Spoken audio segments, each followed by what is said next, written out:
নিজের বিয়ের দিনই নিজের মহলে এক জমিদারকে খুব নির্মমভাবে খুন করা হয়। জাদিল নামের এক পুলিশ এই কেসে তদন্তে গেলে জমিদারের পরিবারে কারোর মধ্যে কোনো সুখ লক্ষ্য করা যায় না। এমনকি জমিদারের নববধূ ছিল পাথরের মতো। এরপর কেসটা আরও খতিয়ে তদন্ত শুরু করলে এমন এমন সব নোংরা তথ্য বেরিয়ে আসে যা দেখলে তোমার গা খিনখিন হয়ে উঠবে। আর শেষে এমন এক রহস্য উন্মোচন হয় যা দেখে তুমি হতবাক না হয়ে পারবে না। তাহলে আর দেরি না করে চলো শুরু করা যাক আজকের ক্রাইম থ্রিলার মুভি। আর হ্যাঁ, যারা যারা আমাদের চ্যানেলটা এখন পর্যন্ত সাবস্ক্রাইব করোনি তারা অবশ্যই চ্যানেলটা সাবস্ক্রাইব করে দিবে। মুভি শুরুতে আমরা রাতে নিরিবিলি এক রাস্তা দিয়ে ছোট একটা জিপকে খুব দ্রুত এগিয়ে যেতে দেখি। জিপটা কিছু দূর যেতে একটা ট্রাক সেটার পিছু নেওয়া শুরু করে।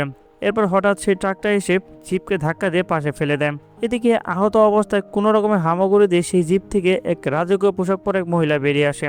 আর ট্রাকে থাকা চাদরে মুড়ি দেওয়া এক লোক ধীর পায়ে মহিলাটির দিকে আগায়। এরপর হাত থেকে একটা ছুরি বের করে সোজা মহিলার গলায় চালিয়ে দেয়। ততক্ষণে জিপের ড্রাইভারও পালানোর চেষ্টা করছিল, কিন্তু ওই নিষ্ঠুর ট্রাক ড্রাইভার তাকে পাথর দিয়ে থেতলে সেখানেই মেরে ফেলে। এর কিছুক্ষণ পর সে ওই লাশ দুটোকে ট্রাকে ভরে নিয়ে একটা আন্ডার কনস্ট্রাকশন গোডাউনে যায়। তারপর লাশ দুটোকে অ্যাসিড দিয়ে গুলিয়ে তাদের উপর সিমেন্ট দিয়ে লেপে দেয়। কিন্তু আচমকা তার পাশে থাকা ক্যান থেকে কিছুটা অ্যাসিড তার হাতেও পড়ে যায়, আর সে ব্যথা চিৎকার করতে করতে বাইরে পানিতে এসে ডুব দেয়। এরপর সিন শিফট করে 5 বছর পরের এক বিয়ের অনুষ্ঠানে। লোকাল থানার এসআই জাদিল তার মাকে নিয়ে এক কলিগের বিয়ের অনুষ্ঠানে এসেছে। জাদিলের মা এখানে এসেও তার ছেলের জন্য পাত্রী দেখা শুরু করে, যা দেখে জাদিল বেশ লজ্জায় পড়ে যায়। আসলে তার মা চাইছিল সে যেন একটা বিয়ে করে নেয়, কিন্তু জাদিলের কোনো মেয়ে পছন্দ হয় না। এই যুগে এসেও তার বাঙালি ছেলেদের মতো ফর্সা সুন্দর এবং ভদ্র মেয়ে পছন্দ। এবার বাসায় ফিরে জাদিল তার মাকে যেখানে সেখানে পাত্রী দেখা নিয়ে বকাবকি করতে থাকে। ঠিক তখনই জাদিলের থানা থেকে একটা কল আসে, তাকে দ্রুত একটা মারার স্পট আসছে বলে। কোনো রকম খাবার শেষ করে সে একটা কনস্টেবলকে নিয়ে সেই স্পটে যায়, যেটা ছিল কানপুর জমিদার বাড়ি। সে নিজের পরিচয় দিতে জমিদারের রাঘবীরের শালা নরেন্দ্র গেট খুলে তাদের ভিতরে নিয়ে যায়। চারদিকে খুব সুন্দর করে সাজানো দেখে সে জিজ্ঞাসা করে তাদের বাড়িতে আজ কোনো অনুষ্ঠান ছিল কিনা। জবাবে নরেন্দ্র জানায় আজ জমিদার রাঘবীরের দ্বিতীয় বিয়ে ছিল। কিন্তু হঠাৎ রাঘবীরের ছেলে কারার এসে অদ্ভুতভাবে জাদিলের দিকে তাকিয়ে থাকলে জমিদারের মেয়ে কারোরা এসে তাকে ভিতরে নিয়ে যায়। সিঁড়িতে উপরে ওঠার সময় জাদিলের জুতোয় কাঁচের টুকরো আটকে গেলে সে থেমে যায়। আর ভিতর থেকে রাঘবীরের প্রয়াত ভাইয়ের স্ত্রী প্রমিলা বেরিয়ে এসে চুন্নি চুন্নি বলে ডাকতে শুরু করে। চুন্নি হচ্ছে এই বাড়ির কাজের মেয়ে। প্রমিলা কাজ পরিষ্কার না করার জন্য চুন্নুকে বকাবকি করলে তার মেয়ে ভাসুদা এসে তার মাকে শান্ত করে। তখন উপর থেকে প্রমীর ছেলে বিক্রম নেমে আসলে নরেন্দ্র জাদিলকে বলে ও হচ্ছে বিক্রম জমিদার রাঘবীরের ভাতিজা। এরপর জাদিল নরেন্দ্রের সাথে রাঘবীরের রুমে পৌঁছায়। এখানে দেখা যায় খাটে পড়ে রয়েছে শিরন পরিহিত রাঘবীরের নির্ধর্মিত দেহ। জাদিল জিজ্ঞাসা করে রুমে থেকে কিছু চুরি হয়েছিল কিনা। তখন বিক্রম বলে না।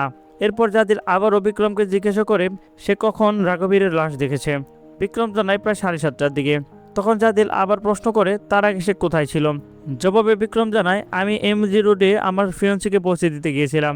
এরপর সে টাইম জিজ্ঞাসা করলে বিক্রম জানায় 9টা থেকে 9:30টার দিকে। কিন্তু জাদিল সন্দেহ দৃষ্টিতে তাকে বলে এমজি রোড থেকে এখানে আসতে তো 20 থেকে 30 মিনিট সময় লাগে, তাহলে এত সময় তুমি কি করেছিলে। পাশ থেকে তখন নরেন্দ্র বলে ওঠে এখন বিয়ের সিজন, তাই রাস্তাঘাটে অনেক জ্যাম থাকে, হয়তো এই জন্যই দেরি হয়েছে। কিন্তু যাদের আশপাশটা চেক করে খাটের নিচে একটা বন্দুক খুঁজে পায়। এই বন্দুক দিয়ে জমিদার রাঘবীর সিংহে গুলি করা হয়েছে। এরপর সে জিজ্ঞাসা করে বন্দুকটা আগে কোথায় ছিল। নরেন্দ্র তাকে রাঘবীরের অফিস রুমে নিয়ে যায়। এই অফিস রুমে একটা কাচের লকারে বন্দুকটা রাখা ছিল। তখন যাদের জানায় কেউ একজন পেপার ওয়েট দিয়ে এই লকার থেকে বন্দুকটা বের করে নেয়। এরপর রাঘবীরকে তার রুমে যেয়ে গুলি করে, অথচ কেউ কিছু শুনতে পায়নি। জবাবে নরেন্দ্র জানায় বিয়ের সিজন চলছে তো, তাই রাস্তা দিয়ে বরযাত্রীরা গান ফায়ার করতে করতে যায়, তাই হয়তো বুঝতে পারিনি যে আওয়াজটা উপর থেকে এসেছে নাকি বাইরে থেকে এসেছে। এই সব কিছু শুনে জাদিল চলে যায় ওই বাড়ির পেছনে। সেখানে একটা সিঁড়ি দেখে সে জিজ্ঞাসা করে যে এটা দিয়ে কি বাড়ির ভিতরে আসা পসিবল। প্রমিলা এসে বলে ছাদের পানির ট্যাঙ্কি পর্যন্ত যাওয়া যায়। জাদিল এবার ছাদে উঠে আশপাশটা ভালো করে চেক করতে শুরু করে। এবার হঠাৎ তার চোখ যায় রাঘবীরের সদ্য বিবাহিত স্ত্রী রাধার ঘরের দিকে। সে গিয়ে রাধার ঘরের সামনে গিয়ে দাঁড়ালে বধূ বেশে থাকা মিষ্টি রাধা তার দিকে ধীরে পায়ে গিয়ে আসে। এখানে জাদিলে রাধাকে দেখে প্রথমে ভালো লেগে যায়। হঠাৎ রাধা তার মুখের উপর দরজা বন্ধ করে দিলে জাদিল এবার হুঁশ ফিরে আসে। এদিকে রাঘবীরের মেয়ের জামাই অর্থাৎ কারোর হাজবেন্ড রাবি এসে সবকিছু ভাঙচুর করে চিৎকার চেঁচামেচি করতে থাকে। তার মতে রাধাই পয়সার লোভে জমিদারকে খুন করেছে। তবে সে থাকতে রাধার এই মনোবাসনা কিছুতেই পূর্ণ হতে দেবে না, কেননা হিসেব অনুযায়ী রাঘবীরের পরে সে এখন সবকিছুর মালিক। কারোরা তাকে সামলাতে আসলে সে তাকে সরিয়ে দিয়ে রাধাকে মারতে তার ঘরের দিকে এগিয়ে যায়। কিন্তু জাদিল এসে তাকে এক ধাক্কা নিয়ে নিচে সরিয়ে দেয়। উপর থেকে এই সবকিছু দেখছিল রাধা। জাদিল সবাইকে শান্ত করে বলে আমি এই কেসে তদন্ত করতে এখানে এসেছি, তাকে মারতে হবে নাকি অন্য কিছু করতে হবে সেটা আমি দেখে নেব। এরপর জাদিল আবারও রাধার রুমের দিকে যায় তার স্টেটমেন্ট নিতে। ঘটনার সময় সে নিচে ছিল আর সে কিছুই জানে না। তবুও জাদিল তাকে বিভিন্ন প্রশ্ন করতে থাকলে রাধা হঠাৎ আয়নায় খেয়াল করে যে বাসুদা তার ঘরে আড়ি পেতেছে। তাই রাধা গিয়ে তাকে ধমক দিয়ে সেখান থেকে পাঠিয়ে দেয়। এরপর সে জাদিলকে বলে, আমি কিছুই জানি না, দয়া করে এখান থেকে চলে যান। জাদিল জানায়, কিছু লাগলে আমাকে জানাবেন, আমার নাম ইন্সপেক্টর জাদিল ইয়াদা। এই কথাটা শুনে রাধা কিছু একটা মনে পড়ে যায়। পুলিশরা জমিদারের লাশ নিয়ে যাওয়ার সময় রাধা চুন্নিকে দিয়ে জাদিলের কাছে একটা চিরকুট পাঠায়। রাতে বাড়ি গিয়ে এই চিরকুটটা খুলে সেখানে চাম্বাল ভ্যালি নামে একটা ট্রেনের নাম লেখা দেখে জাদিলে কিছু একটা মনে পড়ে। এরপর সিন শিফট হয় 5 বছর আগে চাম্বাল ভ্যানি ট্রেনে। জাদিল কোনো এক কাজে সেই ট্রেনে করে চাম্বাল যাচ্ছিল। হঠাৎ হাওয়ার বেশে পাশের বগিতে একটা ওনা এসে তার মুখে পড়ছিল। জাদিল সেটা ফেরত দিতে গিয়ে দেখে যে এই মেয়েটা ট্রেনে থেকে লাফ দিয়ে আত্মহত্যা করার চেষ্টা করছে। তাই সে দ্রুত তাকে ট্রেনের ভিতরে নিয়ে আসে। এবার এই মেয়েটা আর কেউ নয়, বরং সে ছিল নববধূ রাধা। তখনই জাদিল রাধাকে তার বাবার হাতে তুলে দেয়। সিন প্রেজেন্টে আসলে জাদিলের সবকিছু মনে পড়ে অবাক হয়ে যায়। পরের দিন জাদিল খুব ভাবসাব নিয়ে বিয়ের ফুটেজগুলো থানায় নিয়ে আসে। লোকাল ইন্সপেক্টর নান্দু ও জাদিল মিলে ফুটেজগুলো এবার দেখতে থাকে। রাধার ভিডিও দেখে নান্দু বলে, 5 বছর আগে ডাকাতের কবলে পড়ে রাঘবের প্রথম স্ত্রী ও ড্রাইভার নিখোঁজ হয়ে যায়। এরপর সে হঠাৎ করে এই রাধাকে কোথাও একটা থেকে ধরে নিয়ে এসে দক্ষিণা করে রাখে। এখন সামনে নির্বাচনে দাঁড়াবে বলে নিজের ইমেজ ভালো করার জন্য এই বছরে সে রাধাকে বিয়ে করার সিদ্ধান্ত নেয়। এবার পরে ভিডিওতে এমএলএ মুনারাজকে দেখে নান্দু বলে, ইনি হচ্ছে রাঘবের খুব ভালো বন্ধু। তার মেয়ের সাথে রাঘবের ভাতিজা বিক্রমের বিয়েও ঠিক হয়েছিল। রাঘবের সহায়তায় মুনারাজা কয়েকবার এমএলএ হয়েছে বলে সে সবসময় তাকে সাপোর্ট করত। এভাবে নান্দু জাদিলকে একে একে জমিদারের পরিবারের সবারই পরিচয় দিচ্ছিল। তখন জাদিল বলে, আমার মনে হচ্ছে খুনি ভিতরের কেউই, কিন্তু নান্দু জানায়, আমার মনে হচ্ছে খুনি রাধায়। এরপর সে রাধার ব্যাপারে উল্টাপাল্টা বলতে শুরু করলে জাদিল তাকে অন্য কাজে পাঠিয়ে দেয়। আর ভিডিওতে ঝুম করে বারবার সে রাধার মায়ের বড় চোখটা দেখতে থাকে। পরবর্তী সিনে জাদিল নান্দুকে নিয়ে আবারও জমিদার বাড়িতে আসে ইনভেস্টিগেশনের জন্য। সেখানে সে রাঘবীরের ঘরে কিছু বাজে ম্যাগাজিনের মধ্যে একটা মেয়ের পার্সোনাল কিছু ছবি খুঁজে পায়। এছাড়াও বিছানার নিচে থেকে সাদা একটা স্টোন খুঁজে পেয়ে সেটাকে পরীক্ষা করতে থাকে। ঠিক তখনই হঠাৎ বাইরে থেকে একটা চিৎকার চেঁচামেচির শব্দ শুনতে পায় জাদিল। জাদিল বাইরে এসে দেখে যে রাঘবের ছেলে কারান রাধার উপরে রেগে গিয়ে পোষা বিলাইয়ের দিকে গুলি ছুড়ে। এটা থেকে রাধা কারানের উপর রেগে চিৎকার শুরু করলে জাদিল রাধাকে নিয়ে রুম বন্ধ করে কারানকে এসে সজোরে একটা থাপ্পড় মেরে বসে। এখন জমিদার বাড়ির ছেলের গায়ে হাত তোলায় রাবি রেগে সাথে সাথে এমএলএ ম্যানুরাজকে কল দেয়। তারপর পরিবেশটা কিছুটা শান্ত হলে জাদিলের রাধার ঘরে আসে এবং তাকে জিজ্ঞাসা করে 5 বছর আগের কথা মনে আছে কিনা। এছাড়াও সে প্রশ্ন করে, তুমি এখানে কিভাবে আসলে। এরপর রাধা বলতে থাকে তার মা মারা যাওয়ার পর তার বাবা তাকে এখানে বেঁচে দিয়ে গেছে। জাদিল বলে, তাহলে তুমি পালিয়ে গেলে না কেন। তখন রাধা বলে, পালাতে তো চেয়েছিলাম, কিন্তু পুলিশ আমাকে বাঁচিয়ে বাবার হাতে তুলে দিয়েছিল। এই সময় জাদিল বুঝতে পারে যে সেদিন আসলে রাধার ঝাঁপ দেওয়ার জন্য নয়, বরং স্টেশন থেকে দ্রুত পালিয়ে যাওয়ার জন্য দরজার কাছে দাঁড়িয়েছিল। এখন রাধার এই পরিণতির জন্য সে কোনো না কোনোভাবে আজ দায়ী। তাই জাদিল রাধাকে বলে, আমাকে সত্যি করে বলো, তুমি খুন করেছো কিনা, কিংবা তোমার কারো উপর সন্দেহ হয় কিনা। রাধা বলে, আমি পাগল নয় যে ওই নষ্ট লোককে মেরে আমি নিজের জীবন নষ্ট করব। আমার এখানে সবার উপরে সন্দেহ হয়। জাদিল বলে, নষ্ট লোক বলছো কেন, মরার আগে তো তোমাকে ভালোবেসে মালকিন করে গেছে সবকিছুর। তখন রাধা তার কাঁধ থেকে জামা নামিয়ে এক আঘাতের চিহ্ন দেখায় আর এরপরে বলে, এইটা হচ্ছে ওই লোকের আসল ভালোবাসা। তখন জাদিল বুঝতে পারে যে দিনের পর দিন অসহায় রাধা আসলে কতটা নির্যাতিত হয়েছে। সেই রাধাকে বলে, আমি যে করে হোক তোমাকে সাহায্য করব, তবে তুমি যদি আমার কোনো কিছু লুকাও তাহলে আমার চাইতে আর কেউ খারাপ হবে না। ততক্ষণে এমএলএ মুনারাজ মহলে এসে উপস্থিত হয়। সে জাদিলকে ডেকে বলে যে জমিদার তো চলে গিয়েছে, ওই রক্ষীটাকে রানীর আসনে বসিয়ে ও এখন ওই মেয়ে বেঁচে গেলে এই বাড়ির মান সম্মান সব ধুলোয় মিশে যাবে, তাই কেসটা ঠান্ডা মাথায় হ্যান্ডেল করো। তখন জাদিল জানায় যে যে বাড়িতে মেয়ে মানুষ কেনা বেচা হয় তাদের আবার সম্মান কিসের। জাদিলের এই কথাটা মুনারাজ বেশ অবনীত বোধ করে। এদিকে মহলের বাইরে এক পাগল মহিলাকে বসে থাকতে দেখে জাদিলে কনস্টেবল মিশ্রাকে জিজ্ঞাসা করে ওই মহিলাটাকে। মিশ্রা জানায় এ হচ্ছে বাড়ির কাজ করা সেই চুন্নি দিদি। 5 বছর আগে যে ড্রাইভার রাঘবীরের প্রথম স্ত্রীর সাথে গায়েব হয়েছিল সে ওই চুন্নির বাবা। বাবার মৃত্যুর শোকে সে এমন পাগলের মতো হয়ে গিয়েছে। জাদিল এরপর ফরেন্সিক ডক্টরের কাছে গেলে ডক্টর লাশ পরীক্ষা করে জানায় জমিদার রাঘবীরকে খুন করা হয়েছে রাত 10টা থেকে 12টার মধ্যে। প্রথমে তার বুকে বারবার গুলি করা হয়, এরপর বন্দুকের পিছনের অংশ দিয়ে তার মুখে বেশ কয়েকবার আঘাত করা হয়, আর এভাবেই জমিদারকে খুন করা হয়। এসব শুনে জাদিল কেসটা নিয়ে বেশ টেনশনে পড়ে যায়। এদিকে বিকেলে এসিবি জাদিলকে ডেকে মুন্না রাজের সাথে খারাপ ব্যবহার করার জন্য তাকে বকাঝকি করে। জাদিল খুব চুপচাপ শুনে বাড়ি ফিরে আসে।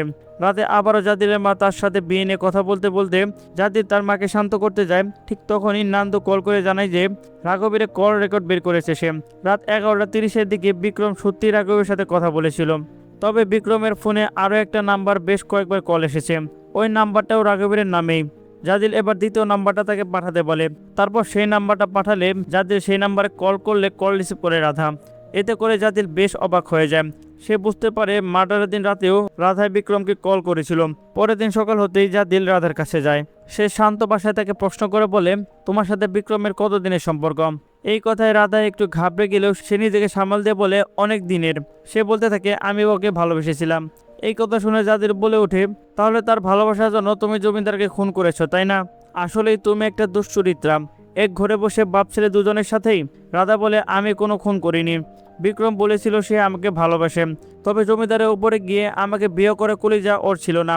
তখন বিক্রম এসে রাধা ও জমিদারকে একান্তে কথা বলতে দেখে জেইলাসি হয়ে রাধাকে টেনে ঘরে পাঠিয়ে দেয়। তখন রাধা চিৎকার করে বলে, আমি সব বলে দিয়েছি, এবার পুলিশ তার তদন্ত করুক। এবার নিচে তখন ফিউনাটেলের কাজ চলছিল। এরই মাঝে জাদিল বিক্রমকে গ্রেফতার করে থানায় নিয়ে আসে। প্রমিলা তার ছেলে গ্রেফতার হওয়া নিয়ে বেশ টেনশনে পড়ে যান। এদিকে বিক্রমকে থানায় এনে জাদিল জিজ্ঞাসা করে যে আপনার চাচার স্ত্রী আপনাকে এতবার কল করেছিল কেন? বিক্রম বলে, ওই পাগল মেয়েটা চাচ্ছিল আমি ওকে বিয়ের মণ্ডপ থেকে ভাগিয়ে বিয়ে করি। তখন জাদিল জানায়, বিছানায় নিতে পারেন আর বিয়ে করতে পারবেন না? বিক্রম বলে, ও নিজেই এসেছে বারবার আমার কাছে। তখন জাদিল জানায়, আমি জানি আপনারা দুজন মিলেই রাঘবীরকে খুন করেছেন, কিন্তু বিক্রম জানায়, মারতে হলে তো বিয়ের আগে মারতে পারতাম, বিয়ের পরে কেন মারব? জাদিল বলে, আপনি প্রতিদিন রাধার সাথে ওই পিছনের সিঁড়িতে গিয়ে দেখা করতেন। সেদিন রাতে 11টার দিকেও আপনার সেখানে যান, কিন্তু রাঘবের হাতে ধরা পড়ে যাওয়ায় সম্পত্তির লোভে তাকে খুন করে বসেন এবং সামনের দরজা দিয়ে এসে সবাইকে ওই মন্দিরে যাওয়ার নাটক করেন। তখন বিক্রম বলে, মানলাম আপনার কথা ঠিক, তাহলে রাতে 11:30টায় আমাকে কে কল করেছিল? এই প্রশ্নেরও কোনো উত্তর ছিল না জাদিলের কাছে। তাই সে বিক্রমকে ছেড়ে দিতে বাধ্য হয়। রাতে খাওয়ার সময় নান্দু জাদিলকে জিজ্ঞাসা করে, আপনি যে কেসে বিক্রমকে গ্রেফতার করেছেন সেই কেসে রাধাও গ্রেফতার হওয়ার কথা ছিল, তাকে আপনি গ্রেফতার করলেন না কেন? জবাবে সে জানায়, বিক্রম চালাকির সাথে সারা পেলেও সহজ সরল ওই মেয়ে ফেসে যেত। কিন্তু নান্দু বলে, স্যার ওই মেয়ে আপনাকে ভুলভাল বুঝে অভিনয় করছে, তাই ওর ইনোসেন্টের আপনি ফাঁদে পড়বেন না। তখন যাদের জানায়, চিন্তা করো না, খুনের তদন্ত করতে এসেছি, কারো সার্টিফিকেট দিতে না। এদিকে রাঘবীরের বন্দুক বা ফোনে কারো ফিঙ্গারপ্রিন্ট পাওয়া গেছে কিনা তা জিজ্ঞাসা করলে নান্দু জানায় না। যদি 11:30টার দিকে রাঘবীর বিক্রমকে কল করতো তাহলে ফোনে তো তার ফিঙ্গারপ্রিন্ট থাকার কথা, কিন্তু সেটাও নেই। তার মানে কেউ নিশ্চয়ই রাঘবীরের ফোন ব্যবহার করছে, আর এটা এবার আমাদের খুঁজে বের করতে হবে। এদিকে জাদিল আবারও বিয়ের ফুটেজগুলো ভালো করে দেখতে থাকে। সেখানে এক ফুটেজে চুন্নিকে লন্ডন হাতে উপরে যেতে দেখে জাদিলে কিছু একটা সন্দেহ হয়। তাই সে রাতে চুন্নির বাড়িতে গিয়ে তাকে জিজ্ঞাসা করে সেদিন সে রাতে উপরে কেন গিয়েছিল। চুন্নি বলে সে কিছুই দেখেনি। সে রাঘবীরের ফোনে কথা বলতে বলতে উপরে লন্ডন রেখে নিচে চলে এসেছিল। জাদিল বলে, তুমি মিথ্যে বলছ, সেদিন তুমি রাঘবীরকে খুন করতে দেখে ঘাবড়ে গিয়ে দৌড়ে নিচে এসেছিলে। তাড়াহুড়ো সিঁড়ি থেকে নামার সময় তোমার হাতের লন্ডনটা নিচে পড়ে ভেঙে যায়, এই জন্য সিঁড়িতে কাঁচের টুকরো ছিল। সেদিন তুমি কি শিওর বিক্রমকে দেখেছিলে? তখন চুন্নি জানায়, আমি যদি সবটা বলি তাহলে ওরা আমাকে মেরে ফেলবে। ওরা আমার বাবাকেও গায়েব করে দিয়েছে। আমি তো জানি সে ডাকাতের হাতে মারা গিয়েছিল। সাথে সাথে চুন্নি বলে, না স্যার, সেদিন বাবা কল করে জানিয়েছিল যে সে গোয়ালিয়র থেকে অনেক আগে রওনা দিয়েছে, আর 2 ঘন্টার মধ্যে সে বাসায় ফিরবে, কিন্তু বাবা আর ফেরেনি। পুলিশরা ওই পরিবারের সাথে হাত মিলিয়ে বাবার কেসটা তদন্ত বন্ধ করে দেয়, আর আমার দাদি থানায় চক্কর কাটতে কাটতে তার মানসিক ভারসাম্য হারিয়ে ফেলেছে। জাদিল এই কথাগুলো শুনে প্রচন্ড অবাক হয়ে যান। এর মানে রাঘবের স্ত্রী ডাকাতের হাতে নয়, বরং তাকে কোনো এক কারণে খুন করা হয়েছে। এরপর সেই থানায় গিয়ে চুনির বাবার কেসের তো পুরানোর ফাইলটা ঘাঁটতে থাকে। সেখানে লেখা ছিল চুনির বাবা রামাদিনের গাড়ি অ্যাক্সিডেন্টের রিপোর্ট আকবরপুর থানায় দায়ের করা হয়েছে, অথচ সেখানে মিসিং রিপোর্টে লেখা হাইওয়ে পুলিশের ডাকাতিতে তারা গায়েব হয়ে গেছে। কিন্তু মিসিং হওয়ার আগে চুনির বাবা তাকে কল করে বলেছিল তার পৌঁছতে 2 ঘন্টা সময় লাগবে, অর্থাৎ সে কাননপুরের আশেপাশে ছিল। এবার জাদিল এই কেসের ডিটেলস নিয়ে নান্দুর সাথে আলোচনা করছিল। ঠিক তখনই তাকে এসপি কল করে তার বাসায় ডাকে। জাদিল তার বাসায় গেলে এসপি গতকাল বিক্রমের সাথে করা আচরণের জন্য মুনারাজের কাছে গিয়ে ক্ষমা চাইতে বলেন। শত হোক সে মুনারাজ হবু জামায়, কিন্তু জাদিল জানায়, আপনি তো বলেছেন যে ঠান্ডা মাথায় কাজ করতে, এসপি জানায় বিবেকহীনের মতো কাজ করতে তো বলিনি। এরপর যাদের বলতে থাকে আমি ওদের কাজের মেয়ে চুনির কাছ থেকে অনেক কিছুই জানতে পেরেছি। এই কথাটা শুনে এসপি একটু কেসে ওঠে। যাদের কথা ঘুরে বলে স্যার রাঘবের সিংহের স্ত্রী ও ড্রাইভারের কেসটা কি আসলে ডাকাতি ছিল নাকি অন্য কিছু? ডাকাতি হলেও অন্তত তাদের লাশ পাওয়ার কথা ছিল। তখন এই সব প্রশ্নের উত্তর এসপি কিছুই দেয় না। এরপর জাদিল আকবরপুর থানার উদ্দেশ্যে বেরিয়ে পড়ে। সেখানে গিয়ে সে রামপালের অ্যাক্সিডেন্টে হওয়া গাড়িটা খুঁজে বের করে। এক কনস্টেবল এসে সেই গাড়ির আশেপাশে পাওয়া সেই জিনিসগুলো বক্সের থেকে বের করে। আর এভাবে শেষ হয়ে যায় আমাদের প্রথম এপিসোডটি। তো দ্বিতীয় এপিসোড দেখলে অবশ্যই চ্যানেলটা সাবস্ক্রাইব করে দিবেন। আর দ্বিতীয় এপিসোড খুব শীঘ্রই চলে আসবে। সে পর্যন্ত সবাই ভালো থাকবেন, সুস্থ থাকবেন। আল্লাহ হাফেজ।